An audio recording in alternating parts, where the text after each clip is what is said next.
Hi friends, Friday morning. ரொம்பவே டயர்டாக இருந்தது இன்றைக்கி, என்னென்னு தெரியல. ஸோ அதனால் வந்து ரைஸ் மட்டும் வச்சுட்டு அவனுக்கு எக் ரைஸ் மாதிரி செஞ்சு கொடுத்துடலாம். ஸோ எனக்கு எங்களுக்கு வந்து நேற்று வச்ச காரக்குழம்பு இருந்துச்சு. சரி, அதை வச்சு அட்ஜஸ்ட் பண்ணிக்கலான்னு நைட்டுக்கு வந்து நம்ம ராகி தோசை சுட்டுக்கலான்னு சொல்லிட்டு ராகிக்கு தான் மெஷர் பண்ணிக்கிட்டு இருக்கேன்.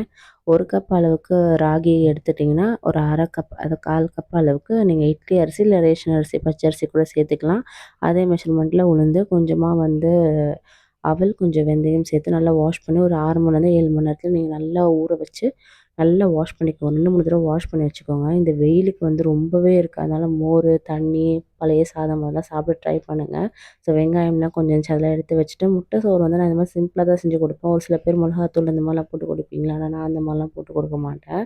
ஸோ சும்மா ஒரு 2 காஞ்ச மிளகா கிள்ளி போட்டு அதை எடுத்துருவேன். லாஸ்ட்டில் கொஞ்சம் வெங்காயம், முட்டை, உப்பு, பெப்பரு, லைட்டாக ஜீரகத்தூள் போட்டு பரட்டி கொடுத்துருவேன். ரைஸ் போட்டு அவன் சாப்பிட்ருவான். ஈவினிங் வந்து கூட அவனுக்கு வேறு ஏதாவது ஸ்நாக்ஸ் மாதிரி செஞ்சு கொடுத்தா அவன் சாப்பிட்ருவான். ஸோ நீங்கள் இந்த மாதிரி ரொம்ப டயர்டாக இருக்கும்போது உங்கள் குழந்தைங்களுக்குலாம் என்னெல்லாம் லஞ்ச் பேக் பண்ணுவீங்க எனக்கு மறக்காமல் சொல்லுங்கள். சாப்பாடு வடிஞ்சிருச்சு. ஸோ கருவேப்பிலை நீங்கள் டெய்லி எடுத்துக்கும், உங்கள் ஹெல்த்துக்கும் நல்லது, நான் ஹேருக்கு ரொம்பவே நல்லது லேடிஸ்க்கு. ஸோ கண்டிப்பாக ட்ரை பண்ணி பாருங்கள். ஸோ சாப்பாடு ஆறினோன்னா மிக்ஸ் பண்ணி கொடுத்துட்டு நம்ம அழகாக பாக்ஸ் பேக் பண்ணிடலாம். இதுக்கு சைடிஷ் எதுவுமே வேணாம். இந்த மாதிரி வ்ளாக்ஸ்க்கு நம்ம சேனலை மறக்காமல் சப்ஸ்கிரைப்